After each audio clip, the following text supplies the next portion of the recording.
Hi everyone. ನೋಡಿ ಒಂದು ಕ್ಯಾ ಕ್ಯಾಲ್ವಿನ್ಸ್.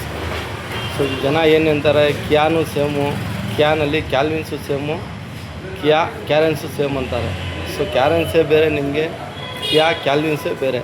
ಏನಕ್ಕಂತ ಹೇಳ್ತಾ ಇರೋದು, ಸೆಡ್ಮೆಂಟ್ ನಿಮಗೆ ಬೇರೆಯೇ ಇದೆ, ಎಲ್ಲ ಜನಕ್ಕೆ ಗೊತ್ತಿದೆ. ಬಟ್ ಅದರಲ್ಲಿ ಏನಂದರೆ ನಿಮಗೆ ಹಿಂಗಡೆ DRL ಬರೋಲ್ಲ, ಫ್ರಂಟು DRL, ಹಿಂಗಡೆ ಕನೆಕ್ಟಿಂಗ್ ಟೈಲ್ ಲ್ಯಾಂಪು, ಆಮೇಲೆ ನಿಮಗೆ ಒಂದು auto fold mirror system base ವೇರಿಯಂಟ್ನಲ್ಲಿ ನಿಮಗೆ ಹೇಳ್ತಾರೋದು ನಾವು. ಬೇಸ್ ವೇರಿಯಂಟ್ನಲ್ಲಿ ಬರೋಲ್ಲ. ಈ ಗಾಡಿನಲ್ಲಿ ನೋಡ್ಬೋದು ನೀವು, ಆಟೋ ಫೋಲ್ಡ್ ಮಿರರೂ ಇಲ್ಲ. ಸೊ ಈ ಗಾಡಿನಲ್ಲಿ ನಿಮಗೆ ಸಿಸ್ಟಮು ಬರೋಲ್ಲ, ಹಿಂಗಡೆ connecting tail lamp, front DRL ಏನೂ ಬರೋಲ್ಲ. ಸೊ ಹಂಗಾಗಿ ನಿಮಗೆ ಸ್ಟೇರಿಂಗ್ ಕಂಟ್ರೋಲೂ ಈವನ್ ಇರೋಲ್ಲ, ಸಿಸ್ಟಮು ಇರೋಲ್ಲ.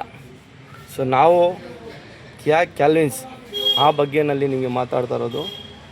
ನನ್ನ ಪ್ರಕಾರ ನಮ್ಮ ಬ್ಯಾಂಗ್ಳೂರಿನಲ್ಲಿ ಫಸ್ಟ್ ವೆಹಿಕಲ್ಲಿದ್ದು ನಾವು steering control with cruise control fit ಮಾಡಿರೋದು. ಇದು ನೋಡ್ಬೋದು ನೀವು, ಈ ಥರ ಬಂದಿರ್ತದೆ. ಈ ತೆಗಿಬಿಟ್ಟು ನಾವು, ಇದು ಬಂದುಬಿಟ್ಟು ಜೆನ್ಯೂನ್ ಪಾರ್ಟ್ಸ್ ಬರೋದು ಇದು. ಸೊ ಇಲ್ಲಿ ಬಂದುಬಿಟ್ಟು ನಿಮಗೆ ಫಸ್ಟು ಏನು ಇದ್ದಿದ್ದು ಬಟನ್, ಇಲ್ಲಿ ಆ ಬಟನ್ ಇಲ್ಲಿಂದ ನಿಮಗೆ ಮೀಟ್ರ್ ವರ್ಕಿಂಗ್ ಆಗುತ್ತೆ. ಸೊ ಇದು ನೋಡ್ಬೋದು ನೀವು, ಮೀಟ್ರ್ ವರ್ಕಿಂಗ್ ಇದೆ. ಸೊ ಈ ಕಡೆ ಬಂದರೆ ನೀವು ಇದು ಶಿಫ್ಟ್ ಆಗುತ್ತೆ. ಸೊ ಈ ಕಡೆ ಬಂದರೆ ನಿಮಗೆ ಕ್ರೂಸ್ ಕಂಟ್ರೋಲು ಬರೋಲ್ಲ. ಸೊ ಕ್ರೂಸ್ ಕಂಟ್ರೋಲು ನಾವು ಇದಕ್ಕೆ ಆಕ್ಟಿವೇಶನ್ ಮಾಡಿ ನೋಡ್ಬೋದು ನೀವು, ಮೀಟ್ರ್ನಲ್ಲಿ ಸಿಂಬಲ್ ಬರ್ತದೆ ಕ್ರೂಸ್ ಕಂಟ್ರೋಲ್ದು ಆಕ್ಟಿವೇಶನ್. ಸೊ ಈ ಸೈಡ್ ಬಂದರೆ ನಿಮಗೆ ಇಷ್ಟು ದೊಡ್ಡ ಗಾಡಿಗೆ ಸಿಸ್ಟಮು ಇಲ್ಲ. ಸೊ ಈ ಥರ ಕೊಟ್ಟಿದ್ದಾರೆ, ಸ್ಟೇರಿಂಗ್ ಕಂಟ್ರೋಲೂ ಇಲ್ಲ. ಸೊ ಸಿಸ್ಟಮ್ ನೀವು ಡಿಸ್ಟೆನ್ಸ್ ಇರೋದ್ರಿಂದಕ್ಕ ಅಲ್ಲಿ ಪ್ರೆಸ್ ಮಾಡೋಕ್ಕೆ ಆಗಲ್ಲ. ಸೊ ಅದೇ ರೀತಿ ನಿಮಗೆ ಇಲ್ಲಿ ಸ್ಟೇರಿಂಗ್ ಕಂಟ್ರೋಲ್ ನಾವು ಫಿಟ್ ಮಾಡಿದ್ವಿ. ಸೊ ಇವಾಗ ಪ್ರೆಸೆಂಟ್ ಬಂದುಬಿಟ್ಟು ನಿಮಗೆ ವ್ಯಾಲ್ಯೂಮು ಇಲ್ಲಾಗುತ್ತೆ, ಇಲ್ಲಿ ಮೈನಸ್ ಪ್ಲಸ್ ಆಗುತ್ತೆ, ಇಲ್ಲಿ ಮೋಡ್ ಆಗುತ್ತೆ, ಇಲ್ಲಿ ಸಾಂಗ್ ಚೇಂಜ್ ಆಗುತ್ತೆ, ಇದು ಫೋನ್ ರಿಸೀವ್ ಫೋನ್ ಕಟ್ ಆಗುತ್ತೆ. ಇದು ಬಟನ್ ನಿಮಗೆ ಫೋನ್ ರಿಸೀವ್ ಫೋನ್ ಕಟ್ಟು, volume plus minus, mode, track change. ಇವಾಗ ನಿಮಗೆ ಇಲ್ಲಿ ತೋರಿಸಿನಿ ನೋಡ್ಬೋದು. ಇಲ್ಲಿ ವ್ಯಾಲ್ಯೂಮ್ ನೋಡಿ ಪ್ಲಸ್ ಆಗ್ತಾಯಿದೆ, ಇಲ್ಲಿ ಪ್ರೆಸ್ ಮಾಡೋ ನಿಮಗೆ ಮೈನಸ್ ಆಗ್ತಾಯಿದೆ. ಸೊ ಇಲ್ಲಿ ನಿಮಗೆ ಟ್ರ್ಯಾಕ್ ಚೇಂಜ್ ಆಗುತ್ತೆ, ಇಲ್ಲಿ ನಿಮಗೆ ಮೋಡ್ ಚೇಂಜ್ ಆಗುತ್ತೆ. ಸೊ ಕ್ಯಾಲ್ವಿನ್ಸ್ನಲ್ಲಿ ನಾವು successfully steering control plus cruise control ಎರಡೂ ಆಕ್ಟಿವೇಶನ್ ಆಗಿದೆ.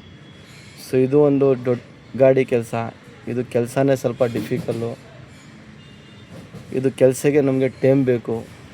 ಸೊ ಈ ರೀತಿ ಜೆನ್ಯೂನ್ ಪಾರ್ಟ್ಸು, ಜೆನ್ಯೂನ್ ಕೆಲಸ ಬೇಕಂದರೆ ನಿಮಗೆ ಇದು ನೋಡ್ಬೋದು. ಈ ಥರ ಇದು ತೆಗಿಬಿಟ್ಟು ಇದನ್ನಲ್ಲಿನೂ ನಿಮಗೆ ಬ್ಯಾಜಿಂಗ್ ಬರ್ತದೆ, ಹೊಂಡಕ್ಕೆ ಅದು ಇದನ್ನಲ್ಲಿನೂ ಬ್ಯಾಜಿಂಗ್ ಬರ್ತದೆ. ಇದು ಎಲ್ಲ ಆಫ್ಟರ್ ಮಾರ್ಕೆಟ್ ಸಿಗೋಲ್ಲ.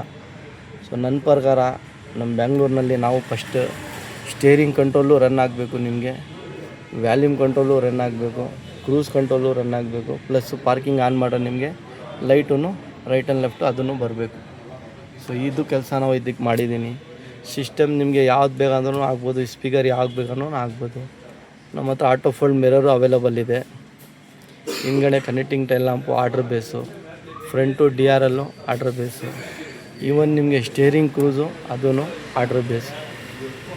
ಯಾರು ಕ್ಯಾಲ್ವಿನ್ ಸಿಕ್ಕಿದ್ದಾರೆ ಅವ್ರಿಗೆ ನೋಡಿಬಿಟ್ಟು ನೀವು ನಾವು ಏನು ಹೇಳ್ತಾ ಇದ್ದೀನಿ ಆ ಬಗ್ಗೆನಲ್ಲಿ ಸ್ವಲ್ಪ ತಿಳ್ಕೊಂಡು, ಇನ್ಸ್ಟಾಗ್ರಾಮಲ್ಲಿ, ಫೇಸ್ಬುಕ್ಕಲ್ಲಿ, ಯೂಟ್ಯೂಬಲ್ಲಿ ಮೂರನಲ್ಲಿನೂ ಈ ವಿಡಿಯೋ ನಿಮಗೆ ಸಿಗುತ್ತೆ. ಸೊ ನೀವು ಡಿಸೈಡ್ ಮಾಡಿ. ಇವಾಗ ಕೆಲವು ಕಡೆ ನೀವು ಸಿಸ್ಟಮ್ ಹಾಕ್ಕೊಂಡಿರ್ತೀರ, ಸ್ಟೇರಿಂಗ್ ಕಂಟ್ರೋಲ್ ಹಾಕಿರಲ್ಲ, ಅದಕ್ಕೆ ಸೂಟ್ ಆಗುತ್ತೆ ಇಲ್ಲ ಅದು ನೋಡಬೇಕು. ಕೆಲವು ಕಡೆ ಸ್ಟೇರಿಂಗ್ ಕಂಟ್ರೋಲ್ ಹಾಕ್ಬಿಟ್ಟು ಕೆಲಸ ಮಾಡ್ತಾಯಿಲ್ಲ, ಅದು ಬೇರೆ ವೇರಿಯಂಟು. ಸೊ ಬೇಸ್ ವೇರಿಯಂಟ್ ಬೇರೆ, ಅದಕ್ಕಿಂತ ನೆಕ್ಸ್ಟ್ ವೇರಿಯಂಟ್ ಅದಕ್ಕೆ ಕೆಲಸ ಬೇರೆ, ಎಲ್ಲ ಗಾಡಿಗೆ ಬೇರೆ ಬೇರೆ ಥರ ಕೆಲಸ ಇರ್ತದೆ. ಸೊ ನೋಡಿಬಿಟ್ಟು ನೀವು ಡಿಸೈಡ್ ಮಾಡಿ ಯಾವ ಥರ ಏನು ಬೇಕು ಅಂತ ಮಾಡ್ಬೋದು. ಕ್ಯಾಲ್ವಿನ್ಸ್ ಇದು.